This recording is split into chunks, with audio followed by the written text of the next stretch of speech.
स्वर्ग की यात्रा। एक बार की बात है। राजा अकबर अपने दरबार में बैठकर कुछ विचार कर रहे थे। तभी अचानक उन्हें ख्याल आया कि उनकी दाढ़ी और बाल काफी बढ़ गए हैं। इस ख्याल के आते ही उन्होंने अपने एक दरबारी को बुलाकर नाई को फौरन हाजिर होने का संदेश भिजवाया। राजा का संदेश मिलते ही नाई महल पहुंच गया। महल पहुंचकर नाई राजा की हजामत बना ही रहा था कि कहीं से एक कौवा वहां आकर बैठ जाता है और काव काव करने लगता है। राजा अकबर नाई से पूछते हैं, ये कौवा काव काव क्यों कर रहा है? इस पर नाई जवाब देता है, यह आपके पूर्वजों का हालचाल बताने आया है। नाई को इतना कहते ही राजा अकबर आश्चर्य से पूछते हैं, तो बताओ फिर यह कौवा मेरे पूर्वजों के बारे में आखिर क्या बता रहा है? राजा के इस सवाल पर नाई कहता है, यह कौवा कह रहा है कि आपके पूर्वज स्वर्ग में मुसीबत में हैं और काफी परेशान हैं। उनका हालचाल लेने के लिए आपको अपने किसी करीबी को स्वर्ग भेजना चाहिए। नाई की यह बात सुनकर राजा अकबर और भी हैरान हो जाते हैं। राजा अकबर आश्चर्य से नाई से पूछते हैं, आखिर किसी इंसान को जिंदा स्वर्ग में कैसे भेजा जा सकता है? राजा के इस सवाल पर नाई जवाब देता है, महाराज, मेरी नज़र में एक पुरोहित है जो इस काम को अंजाम दे सकता है। बस आप इस काम के लिए अपने किसी करीबी को स्वर्ग जाने के लिए राजी कर लीजिए। नाई के इस आश्वासन पर राजा अकबर तैयार हो जाते हैं और दरबार में अपने सभी करीबी दरबारियों को बुलाते हैं। राजा के आदेश पर सभी करीबी दरबारी राजा अकबर के सामने हाजिर हो जाते हैं। सभी दरबारी राजा से अचानक बुलाने की वजह पूछते हैं।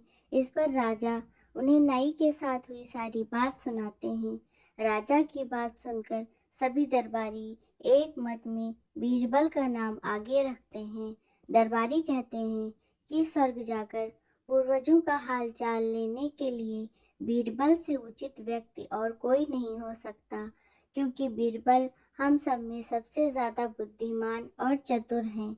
इसलिए स्वर्ग में आपके पूर्वजों का हाल चाल लेकर वह उनकी परेशानी का हल आसानी से निकाल सकता है। राजा अकबर दरबारियों की इस सलाह को मानते हुए बीरबल को स्वर्ग भेजने की तैयारी कर लेते हैं। इस बात का पता चलते ही बीरबल शहंशाह अकबर से पुरोहित को बुलाकर स्वर्ग भेजने की विधि के बारे में पूछते हैं। बीरबल की इस बात पर राजमहल में पुरोहित को बुलवाया जाता है। पुरोहित के आते ही उनसे स्वर्ग जाने की विधि के बारे में पूछा जाता है। पुरोहित बताते हैं, आपको यहीं पास में मौजूद एक घास के ढेर में भेजा जाएगा। बाद में उस ढेर में आग लगा दी जाएगी। फिर कुछ मंत्रों की शक्ति से आपको स्वर्ग भेज दिया जाएगा। स्वर्ग जाने की पूरी प्रक्रिया जानने के बाद बीरबल राजा अकबर से करीब 11 दिन का समय मांगते हैं और पुरोहित को 11 दिन बाद बुलाने की बात कहते हैं। वह कहते हैं, मैं स्वर्ग जा रहा हूँ और कितने दिन मुझे लौटने में लगेंगे इस बारे में निश्चित तौर पर कुछ भी कहना मुश्किल है। इसलिए स्वर्ग जाने से पहले एक बार मैं अपने परिवार से मिलना चाहता हूँ और कुछ समय बिताना चाहता हूँ। बीरबल अपने घर जाने के लिए महल से रवाना हो जाते हैं। देखते देखते 11 दिन बीत जाते हैं। 12वें दिन बीरबल स्वर्ग जाने के लिए राजा अकबर के सामने हाजिर होते हैं। पुरोहित को बुलाया जाता है और बीरबल को स्वर्ग भेजने की तैयारी की जाने लगती है। पुरोहित बीरबल को स्वर्ग भेजने के लिए महल से कुछ दूर घास का एक ढेर लगवाते हैं। बीरबल को स्वर्ग भेजने के लिए घास के ढेर के अंदर भिजवाया जाता है। घास के ढेर के अंदर जाते ही पुरोहित घास के ढेर में आग लगा देते हैं और बीरबल को स्वर्ग भेजने की प्रक्रिया पूरी होती है। धीरे धीरे 2 महीने बीत जाते हैं और राजा अकबर को बीरबल की चिंता होने लगती है। तभी अचानक बीरबल दरबार में हाजिर हो जाते हैं। राजा अकबर बीरबल को देखकर प्रसन्न होते हैं और अपने पूर्वजों का हाल चाल पूछते हैं। तब बीरबल बताते हैं, आपके पूर्वज काफी खुश हैं और मजे में भी हैं। उन्हें बस एक ही तकलीफ है कि उनकी दाढ़ी और बाल काफी बड़े हो गए हैं, जिन्हें काटने वाला स्वर्ग में कोई नाई नहीं है, इसलिए वहाँ उन्हें एक नाई की जरूरत है। बीरबल कहते हैं, ऐसे में हमें आपके पूर्वजों के लिए एक अच्छे नाई को स्वर्ग भेजने की तैयारी करनी चाहिए। बीरबल की इस बात पर राजा नाई को स्वर्ग जाने का आदेश देते हैं।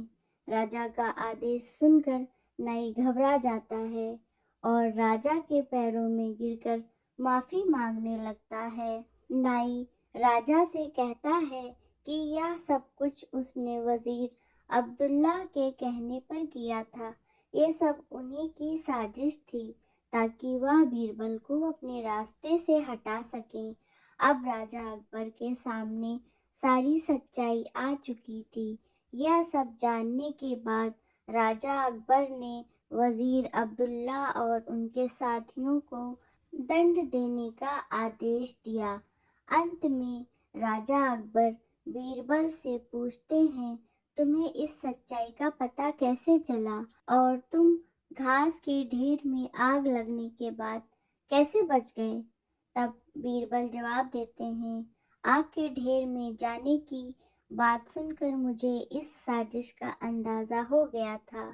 इसी वजह से मैंने 11 दिन का समय मांगा था। उन 11 दिनों में मैंने उस घास के ढेर वाले स्थान के नीचे से अपने घर तक एक सुरंग बनवा दी थी। उस सुरंग के जरिए ही मैं वहां से बचकर निकल पाया। बीरबल की पूरी बात सुनकर राजा बहुत प्रसन्न हुए और बोले, वाह बीरबल वाह, ये काम केवल तुम ही कर सकते थे। दोस्तों, आपको कहानी कैसी लगी कमेंट करके ज़रूर बताइए। कहानी पसंद आई हो तो वीडियो को लाइक शेयर करें और चैनल को सब्सक्राइब करें। वीडियो को पूरा देखने के लिए धन्यवाद।